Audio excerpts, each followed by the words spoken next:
Here we go. Game 2, ESPN. Celtics at home against the Cavs, where the Celtics are 8-0 straight up in ATS in the playoffs. Pick them now. 203.5 the total. Adjusted series price. You can find the Cavs about $1.25, $1.30, depends where you shop. Blowout in game 1. Never a game. That big run, that 17-0 run in the first quarter. The Celtics were terrific. The Cavs stunk. The Cavs were 4 of 26 from 3. Boston was 11 of 30. But how about the balance? Brown with 23. Morris with 21. Horford with 20. Tatum had 16. And the Celtics realized early in the game that there was zero rim protection by Cleveland. 60 points in the paint, 20 in the first 9 minutes. It looks like Lou might put Thompson into the starting lineup and maybe get him more minutes. All told, it was a 25-2 run in the first quarter. That was the Cleveland team from the regular season that we all know and love. And that was the Cleveland team with the second worst defense in the regular season that showed up in game 1. Sure, and that game's also in the rearview mirror now. You know, I mean, what have we seen out of the Cavs in the postseason? Very consistent. They've lost, looked ugly in some of the losses, and they bounced back pretty strong. In fact, they haven't lost 2 in a row throughout the postseason, and the markets are starting to reflect that. As you mentioned, Boston down to pick 'em here in Las Vegas. On your screen, it's going to say -1. That's the offshore line. We have seen, no question, some Cavs money coming this morning, and some of it's been fairly sharp. And, you know, when you talk about the series price, again, it's a Celtics team that not getting the level of respect most other teams in this spot would be get. I love LeBron's quote, though. You know, LeBron, I have zero level of concern at this stage. I didn't go to college, so it's not March Madness. You know, and there's truth to that. It is one game for Cleveland. And Cleveland, as a mature veteran team who's been in these spots before, I would expect the Cavs to be able to handle this effectively. LeBron, quote, I've been down before in the postseason, but for me, there's never any level of concern, no matter how bad I played. With 7 turnovers, how efficient I was shooting the ball, we'll have enough opportunity to be better as a ball club coming in Tuesday night, and we'll just see what happens. But I thought you nailed it, Paul, when you talked about the supporting cast. It was the supporting cast for Cleveland that didn't show. Well, I mean, nobody showed. The game was, 61-35 at halftime. You know, for a LeBron that came in averaging 34 points, 9.5 boards, and 9 assists. It was as bad a game as he's had here in the postseason. And I love the quote from Tristan Thompson. Quote, usually when LeBron has these kind of games, the next game, he does something legendary. I don't doubt that. But let's be honest, this roster stinks. And throw out that series against Toronto. They're a bunch of mental midgets, so they blew game 1 and then they quit on the series and then were embarrassed themselves in game 2 and game 4. And they've lost 10 straight playoff games to Cleveland, and as a result, Casey got fired. Casey's not walking through that door. It's Brad Stevens, and he knows, quote, I think we're very alert to the fact we'll get a heavyweight punch tonight. It's another great challenge, another great opportunity to experience something new for this team. I thought our guys played with good aggression tonight. Going to have to play better Tuesday after they won 108-83. I am with you. LeBron will be terrific, and he will bounce back, although they did a good job sending so many guys at him, and Morris did a great job defending him. He said, I do the best job on LeBron other than Kawhi Leonard. They also have to wear LeBron out and make him play defense. Morris going for 21 and 10 certainly helped that. But, again, what we said and everything we said with these conference previews have been spot on.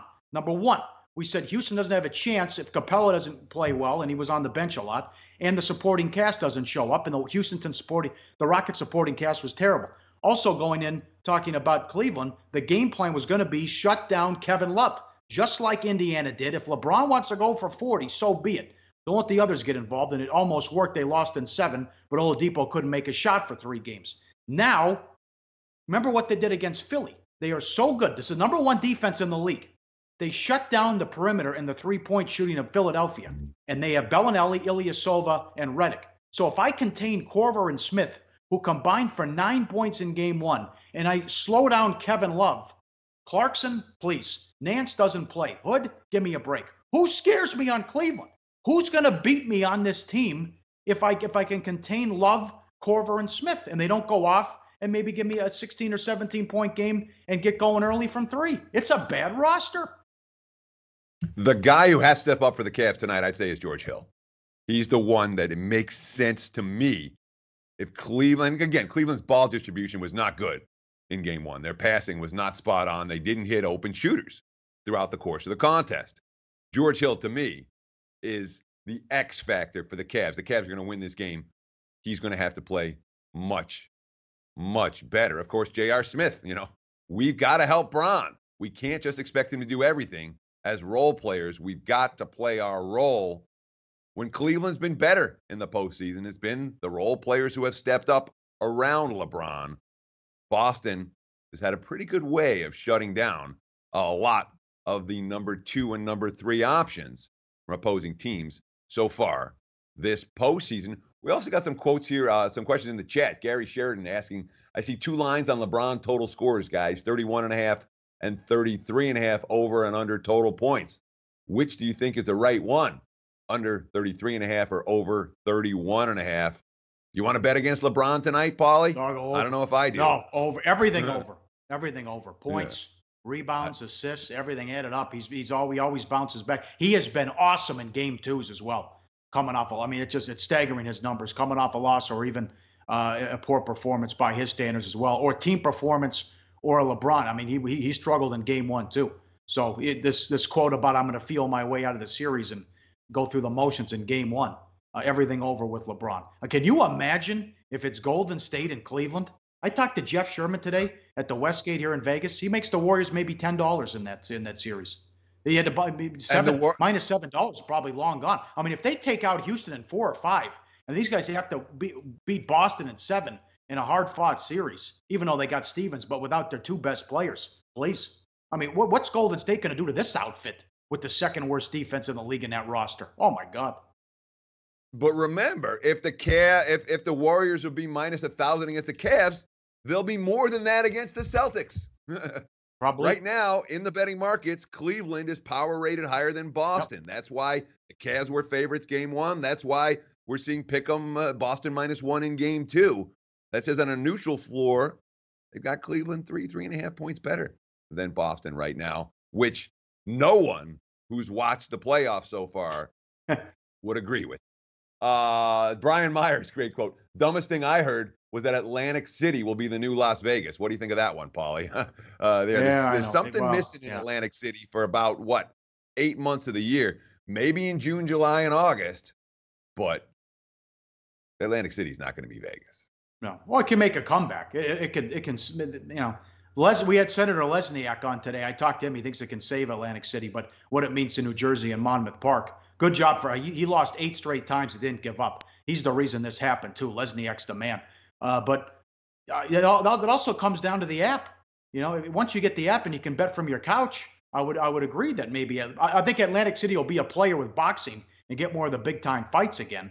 But who knows? Again, uncharted territory here and how that's going to work with it. And I'll tell you what, you got to put. Even if you get the mobile app, I want the kiosks in the stadium and the arenas because I want to fund my account. I don't want to be out in play in the second quarter of the game. I want to be able to fund the account and go. I got to go to the kiosk, right? Unless I can slide my credit card right through. So we'll see how they do this. And again, William Hill told me yesterday they expect to be open in a couple weeks at Monmouth Park.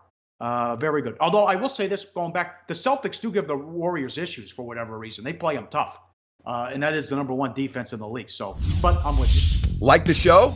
Help us keep the lights on. Please make sure to comment, share, and subscribe to all the Sportsbook Review videos. Thanks so much. Best of luck. Enjoy the game.